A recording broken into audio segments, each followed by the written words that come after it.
দর্শক, রমজান মাসে অবশেষে বাংলাদেশের জন্য একটা বড় সুখবর তৈরি হয়েছে।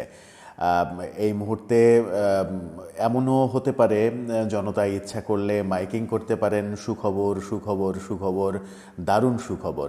এই দারুণ সুখবরটা অবশেষে চাপে পড়ে সরকার এনেছে এবং সরকার আনতে বাধ্য হয়েছে, তেমনটাই মনে হয়েছে। গতরাতে আবারও মবের সৃষ্টি হয়েছে গুলশানে, ঢাকার গুলশানে মবের সৃষ্টি হয়েছে। মাত্র 15-20 জন লোকজন একটি বাড়িতে আক্রমণ করেছে এবং সেই আক্রমণটা যে ডাকাতি সেটা স্পষ্ট বোঝা গেছে পরবর্তীতে। যদিও তারা অস্ত্রশস্ত্রে সজ্জিত হয়ে আসেনি, তারা ছাত্র জনতার ব্যানারে কাজ করলে তো সব কিছুই বৈধ হয়ে যায়, সেই ব্যানারে এসেছে। তার মধ্যে শোনা যাচ্ছে যে সামাজিক যোগাযোগ মাধ্যমে বিভিন্নভাবে উস্কানি দেওয়া হয়েছে। ঘটনাস্থল সাবেক প্রধানমন্ত্রী শেখ হাসিনার যে উপদেষ্টা এইচটি ইমাম, যাকে নিয়ে প্রচুর বিতর্ক রয়েছে, তাকে কেন উপদেষ্টা করা হলো, তিনি যে কর্মকাণ্ড তার জীবনে করেছেন, মুস্তাকের শপথ পরিচালনা করা এই ব্যক্তিকে আওয়ামী লীগ এবং শেখ হাসিনা কেন তার উপদেষ্টা বানালেন, কেন আওয়ামী লীগের দ্বিতীয় প্রধান ব্যক্তি বনে গেলেন, সেটা নিয়ে অনেক বিতর্ক রয়েছে। এইচটি ইমামকে অনেক ক্ষমতাবানও আমরা দেখেছি আওয়ামী লীগে। তারই পুত্র তানভীর ইমাম, তিনিও সাবেক এমপি, তিনি গ্রেপ্তার হয়ে জেলে। এইচটি ইমাম মারা গেছেন।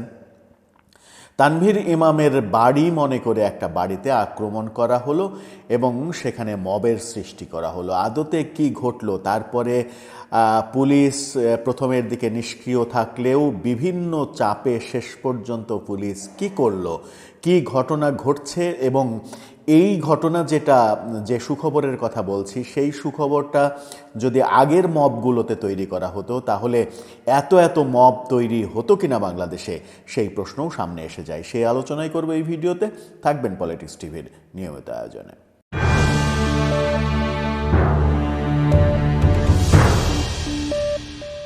দর্শক, পলিটিক্স টিভির নিয়মিত ভিডিওগুলো স্পন্সর করছে এখন থেকে প্রজাপতি.টিভি ওটিটি প্ল্যাটফর্ম। আপনারা চাইলে ইউটিউবে, ফেসবুকে, ইনস্টাগ্রামে, টিকটকে দেখে নিতে পারেন।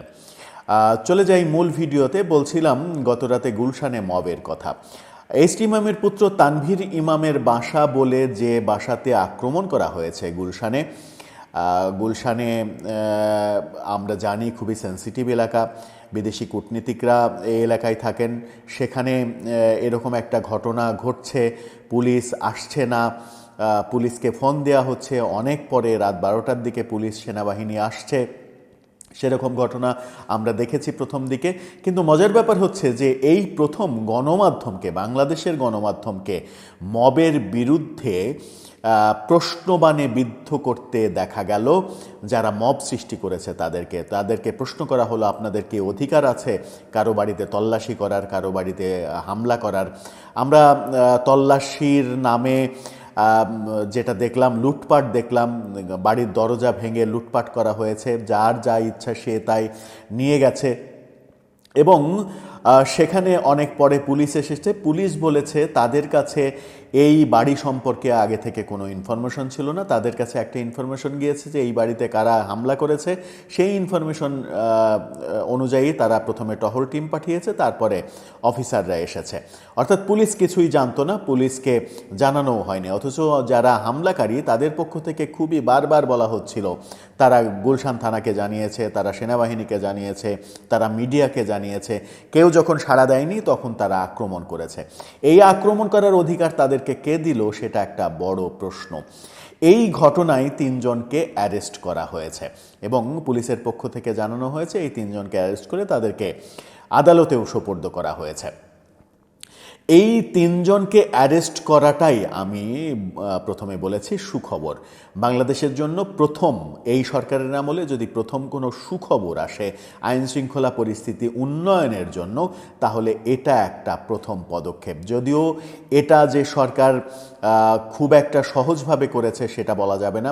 নানা রকমের চাপে এবং বিশেষ করে মিডিয়ার চাপে গণমাধ্যমে এই প্রথম চাপ প্রয়োগ করেছে। গণমাধ্যম মবের বিরুদ্ধে অবস্থান নিয়েছে, শুধুমাত্র ছবি তোলেনি। এর আগে যত মব হয়েছে আমরা গণমাধ্যমকে শুধুমাত্র বীর দর্পে সেগুলোকে লাইভ করতে দেখেছি, কি ঘটছে তার পুঙ্খানুপুঙ্খ লাইভ করেছে। এটা নিয়ে যাচ্ছে, ও ওটা নিয়ে যাচ্ছে, এই বুলডোজার আসছে, এই ভাঙা হচ্ছে, এগুলোর ধারাবর্ণনা তার শুধু তারা দিয়েছে। তারা সেগুলোর বিপক্ষে কোনো প্রশ্ন করেনি, সেগুলোর বিপক্ষে তাদের অবস্থান স্পষ্ট করেনি। এই প্রথম তারা সেগুলোর বিপক্ষে অবস্থান করেছে। এবং ঘটনার মধ্যে যেটা দেখা যাচ্ছে, যে তিনজনকে অ্যারেস্ট করা হয়েছে সেই তিনজনের মধ্যে দুজন হচ্ছে পিতা পুত্র। জুয়েল খন্দকার পিতা, শাকিল খন্দকার পুত্র, এই দুজনকে অ্যারেস্ট করা হয়েছে। আরেকজন শাকিল আহমেদ, এই তিনজনকে অ্যারেস্ট করা হয়েছে। আপনারা তিনজনের একেবারে নুরানি চেহারা তিনটা দেখে নিতে পারেন যে এই তিনজনকে অ্যারেস্ট করা হয়েছে। এর মাঝে জুয়েল খন্দকার তিনি বারবার বলছিলেন যে 100, 150, 200 জনতার, ছাত্র জনতার ঢল এখানে নেমেছে, অথচ আমরা ভিডিওতে দেখেছি খুব বেশি হলে 15-20 জনের একটা দল। তারা ঢুকে প্রথমে প্রাচীর টপকে, তারপরে ভেতরে ঢুকে দরজা ভাঙে ভেতরে ঢুকে লুটপাট করে। এই জুয়েল খন্দকারের কথা অসংলগ্ন মনে হয়েছে, তিনি কোনো কথা ঠিকভাবে বলতে পারেননি ক্যামেরার সামনে। তাকে এবং তার ছেলেকে গ্রেপ্তার করা হয়েছে। আরেকজন যিনি শাকিল আহমেদ, এই ছবিতে শাকিল আহমেদ এবং শাকিল খন্দকার দুজন। শাকিল আহমেদ যিনি এই বাড়ির কেয়ারটেকার ছিলেন একটা সময়, এখন সময় বদলে গেছে, তিনি কেয়ারটেকার নেই। তিনি কয়েকজন ছেলে জনতাকে বুঝিয়েছেন যে এই বাড়িতে হামলা করলে 200-300 কোটি টাকা পাওয়া যাবে, চল যাই এই বাড়িতে হামলা করি। তারা এইভাবে দল বেঁধে 15-20 জনের একটা দল এসেছে হামলা করতে 200-300 কোটি টাকা কামাই করার উদ্দেশ্যে। সেই কামাই করার উদ্দেশ্য তাদের সফল হলো না, তারা অ্যারেস্ট হলো। পুলিশের পক্ষ থেকে এই পরিচয়গুলো স্পষ্ট করা হয়নি। পুলিশের পক্ষ থেকে যাদেরকে অ্যারেস্ট করা হয়েছে তাদের রাজনৈতিক পরিচয়ও স্পষ্ট করা হয়নি। পুলিশ বলেছে হ্যাঁ তারা পরিচয় দিয়েছে, কিন্তু তাদের ওই পরিচয় গ্রহণযোগ্য নয়। তার মানে হচ্ছে যে এমন সেন্সিটিভ পরিচয় দিয়েছে যে পরিচয়টা পুলিশ প্রকাশ করলে হয়তো কারো ক্ষতি হবে। এই কারা সেটা খুব সহজেই অনুমান করা যেতেই পারে। এই যে অ্যারেস্টের ঘটনা ঘটলো, তিনজনকে অ্যারেস্ট করা হলো, কিন্তু ওই ঘটনায় রাতে সাংবাদিকদের সামনে সব থেকে বেশি অধ্যত্বপূর্ণ আচরণ যে ব্যক্তিটা করলো, দেখুন ছবিটা, এই ব্যক্তিটার চেহারা দেখেই বোঝা যায় যে তার কর্মকাণ্ড কি। এই ব্যক্তি, তাকে কিন্তু অ্যারেস্ট করা হয়নি। সে বলছে যে সে সাধারণ জনগণ, তার সাধারণ জনগণের যা ইচ্ছা তাই করার অধিকার রয়েছে, আমরা আমাদের কাজ করেছি, আপনারা আপনাদের কাজ করেন, এইভাবে সাংবাদিকদের রীতিমতো তুচ্ছ তাচ্ছিল্য করেছে। অথচ তাকে অ্যারেস্ট করা হয়নি, ওই তিনজনকে অ্যারেস্ট করা হয়েছে। এই ব্যক্তিকে কেন অ্যারেস্ট করা হলো না সেটাও একটা বড় প্রশ্ন। এই ব্যক্তি কি মোটা দাগের কেউ, বড় পরিচয়ের কেউ, সেটা গবেষণা করলে হয়তো বেরোবে। কিন্তু আমার যেটা মূল কথা, যেটা আলোচনা হচ্ছে, যে আলোচনাটা করতে চাই সেটা হচ্ছে যে এই যে তিনজনকে অ্যারেস্ট করা হলো গত রাতে, মজার ব্যাপার হচ্ছে পেছনের কাহিনীটা একটু বলে নিই। এই বাড়ি এসটি ইমামের ছেলে তানভীর ইমামের না, এই বাড়ি হচ্ছে তানভীর ইমামের সাবেক স্ত্রীর বাড়ি এবং সেটা সাবেক শ্বশুরের পক্ষের বাড়ি। সেখানে তানভীর ইমামের আগের পক্ষের মেয়ে থাকে, শুধু আর কেউ থাকে না, আগের পক্ষের মেয়ে থাকে। অর্থাৎ এটাকে তানভীর ইমামের বাড়ি বলে যে চালিয়ে দেওয়া হয়েছে সেটা সত্য নয়। একটা গুজব সৃষ্টি করে, একটা মব সৃষ্টি করে সেখানে হামলা করা হয়েছে। যে কথা বলছিলাম সেই কথাই চলে যায় যে এই যে প্রথমবারের মতো অ্যারেস্ট করা হলো তিনজনকে, মবের কারণে অ্যারেস্ট করা হলো।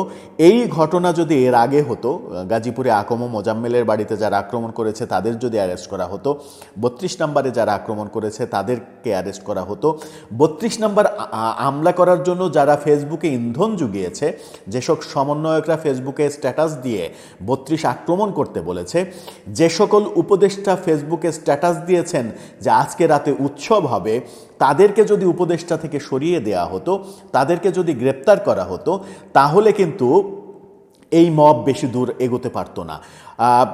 বাস্তবতার কারণে 5 তারিখে, আগস্টের 5 তারিখে যে ঘটনা ঘটেছে, কিংবা 6 তারিখে যে ঘটনা ঘটেছে, একটা সরকার পতন হয়েছে, জনগণের রাগ উগড়ে উঠেছে, সেগুলোকে যে 5-6 তারিখের ঘটনাকে যদি বাদ দেওয়া যায়, তারপরে যত মব সৃষ্টি হয়েছে, এই যে এত এত মাজার ভাঙা হলো, একজনকে অ্যারেস্ট করা হয়নি, একজনকেও অ্যারেস্ট করা হয়নি। এই যে এত মব তৈরি করা হচ্ছে, এই যে রোজার মাসে জোর করে দোকান বন্ধ করার জন্য মাইকিং করা হচ্ছে, কাউকে কিন্তু অ্যারেস্ট করা হয়নি।